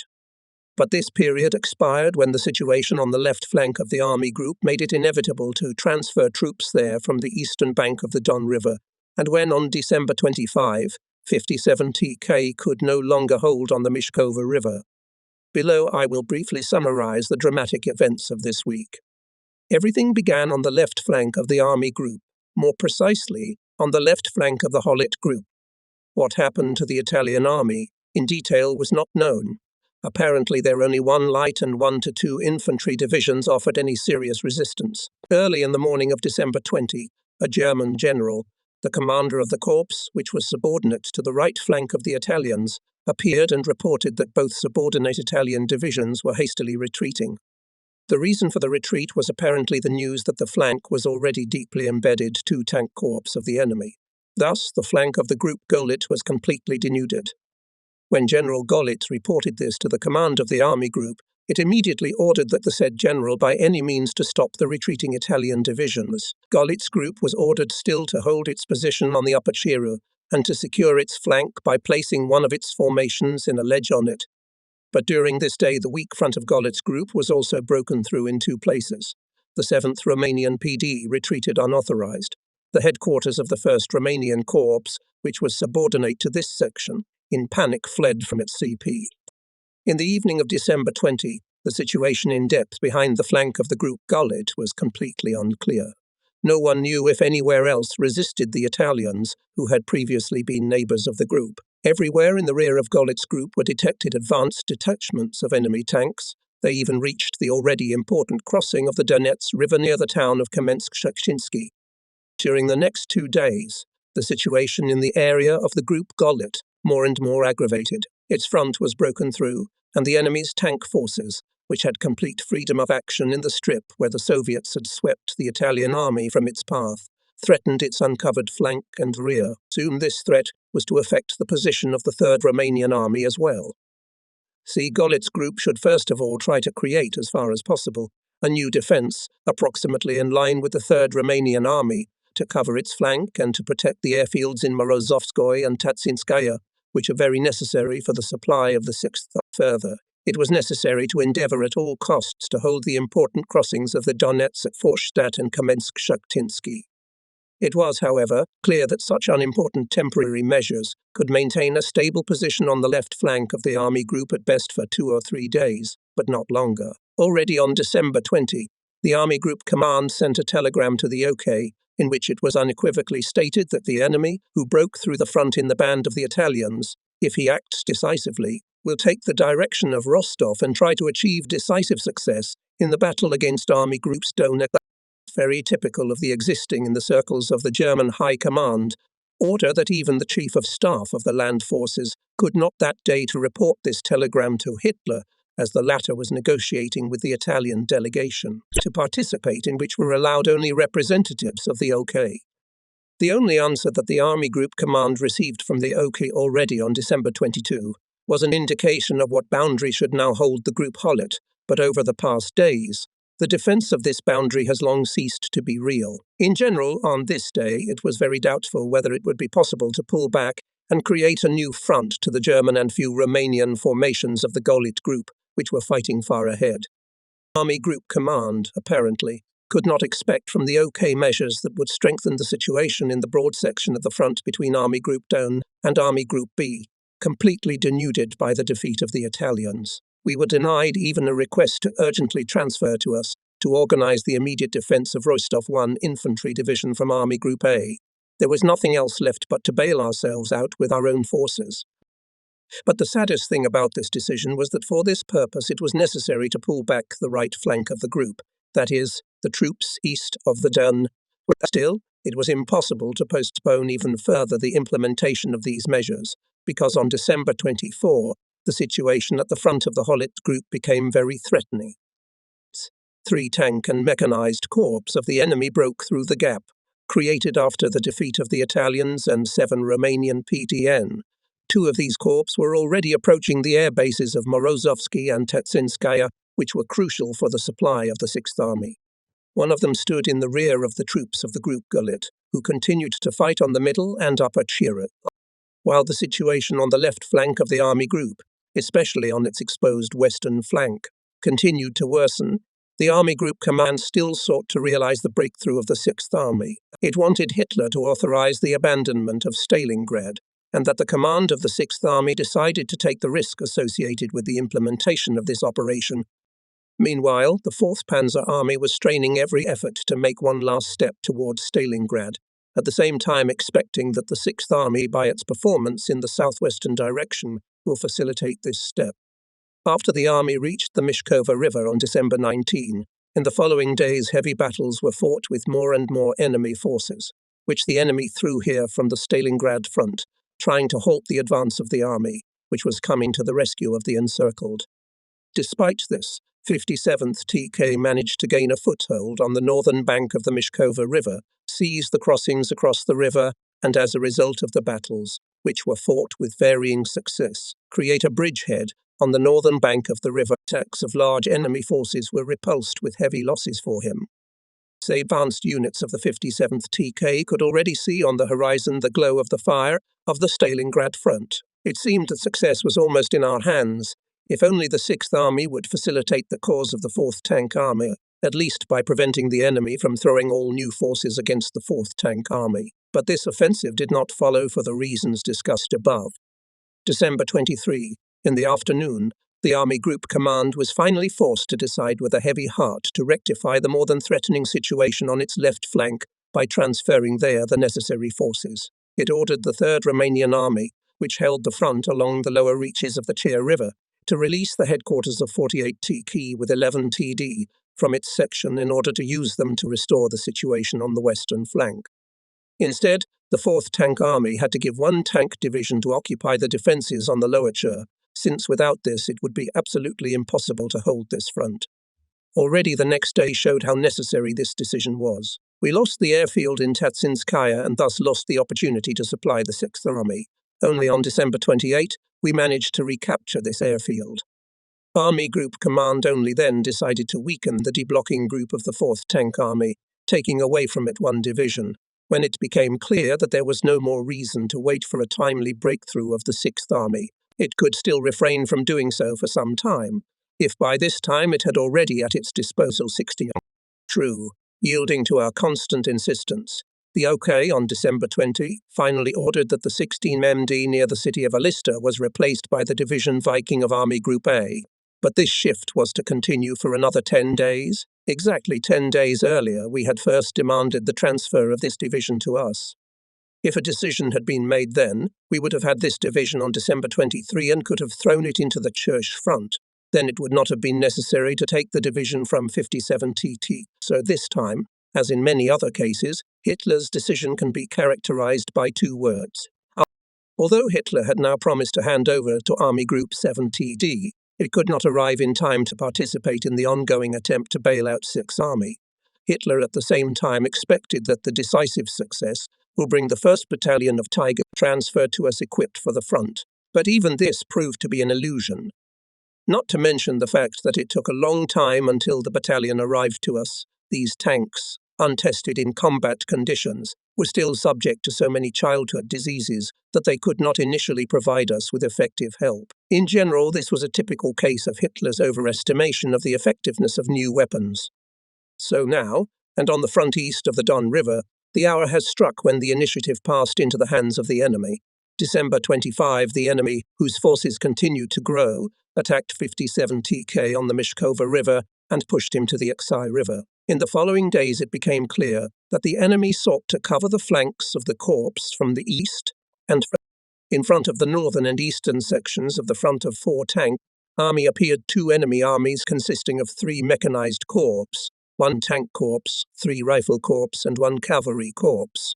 Basically, these forces were withdrawn from the inner front of the Stalingrad cauldron, but in addition, the enemy pulled up new forces from across the Volga. Possessing now forces that exceeded ours several times, the enemy forced the 4th Tank Army in the coming days to withdraw even further up to Kotelnikovo, from where it began its offensive on December 12. This withdrawal became inevitable, first of all, because the compounds of the 4th Romanian Army, which continued to be subordinate to the 4th Tank Army, were unable to cope with the task of covering the flanks of the 57th TK, which was engaged in heavy fighting at Oksai. Both the troops of the 7th Romanian Army, covering the eastern flank of the army from the Volga, and the troops of the 6th Romanian Army, whose task was to cover the area between the 57th TK and the Don, lost any desire for further combat operation. By no means the last reason for such inertia was the fact that the command of these corps did not take proper measures to continue the battle. The commander of the 4th Romanian Army, Colonel General Dumitrescu, who could still be relied upon, was powerless alone to fight the demoralization of his troops. There was nothing else left but to withdraw them from the front and send them to the rear, to the homeland. And the attempt to rescue the 6th Army, launched on December 12, failed, at least temporarily. Was there any hope of repeating this attempt, given the situation at that time? Today, when there is an opportunity to trace the entire course of events on the front of Army Group B, this question will probably have to be answered in the negative. But then it was impossible to foresee that in January the disaster of the Italian army will be followed by an even more serious disaster of the Hungarian army on the Don. The command of Army Group Don in those days did not consider themselves in the right to give up the hope of still bail out the 6th Army, despite all the difficulties associated with it. Guided by this, it submitted to the OK on December 26 its proposals, which consisted of the following. In order to support at least temporarily the left flank of Army Group Don, where the enemy threatened to break through to Rostov, we demanded to transfer as soon as possible to the front of the Army Group, the concentration of which had already begun by order of the OK in the area of Milerovo, that is, behind the right flank of Army Group B. In addition, Army Group A was to immediately transfer 1 division of the 17th Army to Rostov to ensure the defense of the city on its near approaches. Also promised to Army Group Don 7TD, which would have arrived too late anyway to take part in the operation east of the Don, was to be used on the left flank of Army Group. As for the central section of the front of the Army Group, here in the worst case would have to withdraw to the boundary of the Don and Donets rivers. But in general, the situation on the lower Chir in these days somewhat diffused, as the enemy apparently concentrated its forces in the west to capture our air bases in Tetsinskaya and Morozovskoye. Solution to the question of whether it would ever be possible to repeat the attempt to rescue the 6th Army, however, depended on whether it would be possible to concentrate east of the Don a sufficient number of forces, with the help of which the 4th Tank Army could break the enemy pursuing it. For this purpose, the command of Army Group Don demanded from OK to immediately transfer to him to reinforce the 4th Tank Army from the composition of the 1st Tank Army 3 TK and 1 infantry division. This demand we put forward repeatedly, especially after December 18. These forces, together with 16 MD, the transfer of which was to be accelerated, would be enough, according to the Army Group Command, to start a new offensive of the 4th Tank Army at Stalingrad. According to our calculations, these forces could be at our disposal in 6 days. The same time would be enough to airlift. The 6th Army badly needed 1,000 tons of fuel and 500 tons of food, as the General Command promised to give us several more squadrons of transport aviation. We could count on the return to us air bases in Tatsinskaya and Morozovskoye in the coming days. Clearly, we simultaneously demanded again and again to give the 6th Army more freedom of maneuver, despite the fact that the Army Command considered the implementation of the breakthrough a futile endeavor. The headquarters of the Army Group still stood on the point of view that it has no other choice but to take the risk, as to supply the army in the cauldron was simply impossible. The Army Group Command, based on an assessment of the general situation and the state of the troops of the 6th Army, considered the last days of December or the first days of January as the latest date for the realization of the breakthrough. By this time, the 4th Tank Army could also resume its offensive towards the Cauldron, provided that it would have been given in time at the disposal of our requested compounds. True. Now, even in the case of successful realization of the breakthrough, could hardly expect that the 6th Army, by the time of its connection with the 4th Tank Army, will still retain the ability to solve operational problems, but still, a significant part of its personnel, apparently, would be able to break through to the 4th Tank Army. The question was whether by this point one tank army would be able to give the above-mentioned forces. Hitler, as well as the command of Army Group A, answered this question in the negative. There is no way to verify to what extent this refusal was justified. The command of Army Group Don, in any case, provided the OK with a comparative summary of the balance of forces, on the basis of which the transfer of the required 3 divisions seemed quite possible. The ratio of forces of German troops and enemy troops, as shown by this summary, on the front of Army Group A was undoubtedly more favorable than on the front of Army Group Don. In addition, the compounds of Army Group D for a month and a half fought the most difficult battles and were consequently severely depleted. While Army Group Don was forced to fight in the open, the armies of Group, since the cessation of the offensive in the Caucasus-occupied positions, which for the past period were, of course, to some extent, strengthened. But even if the 1st Panzer Army, after giving 3 divisions, could not hold their positions under the onslaught of superior enemy forces, it would still have the opportunity, conducting maneuver defense, to hold back the enemy's advance until the fight to save the 6th Army was not somehow finished. So this opportunity Hitler in those days did not want to allow, despite the fact that the command of Army Group Don has repeatedly pointed out that even in the case of the release of the 6th Army from the encirclement, cannot be long to hold the Caucasus front. Hitler was unwilling to accept our proposed cardinal solution, which provided for the rescue of the 6th Army at the same time the transition of Army Groups Don and A to maneuver operations. His refusal to weaken Army Group A, in addition to his principled unwillingness to leave any occupied lines, could be caused by another reason. He apparently hoped that he, albeit much later, will still have the opportunity to save the 6th Army in an.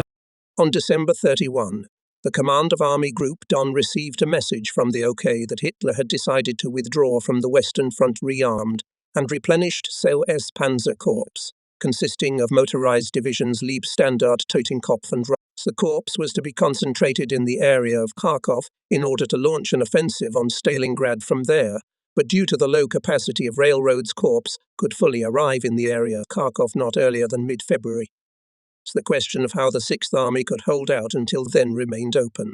The transfer of the SS Tank Corps was necessary in view of the increasingly difficult situation on the front of Army Groups and Don, although we could not foresee at that time that the Hungarian army would suffer the same defeat that had recently befallen the Italian army. But in no case could we expect that the strength of the SS Panzer Corps would ever be sufficient to conduct an offensive all the way to Stalingrad. This goal would have been achievable in December at a distance of 130 kilometers from the Kotelnikovo area from Stalingrad if the 4th Tank Army received reinforcements, forces for which were available, but in February, with a distance from Kharkov to Stalingrad of 560 kilometers, this goal seemed completely utopian. If Hitler really believed in the feasibility of such a raid, it only once again confirms what was said about him in one of the previous chapters. When Hitler in late December rejected all the demands of the command of Army Group Don on the immediate reinforcement of the 4th Panzer Army, the fate of the 6th Army was finally decided. In vain we used for the sake of saving the 6th Army everything, down to the last man and the last shell. In vain did we strive until the last moment by operations of the 4th Tank Army to save the 6th Army. In vain did we put at stake the fate of the whole group of armies. Since the beginning of January, the fighting on the front of Army Group D grated into 2, more or less independent of each other operations. The final battles of the 6th Army in the Stalingrad area and battles to preserve the entire southern wing of the German army, covering Army Groups B, Don, and battles for the preservation of the southern wing, will be considered in connection with the general situation at the front in a special chapter. The battles of the 6th Army is devoted to the end of this chapter. From the following it is clear what great importance The final battles of the Sixth Army had for the preservation of the entire southern wing of the German army.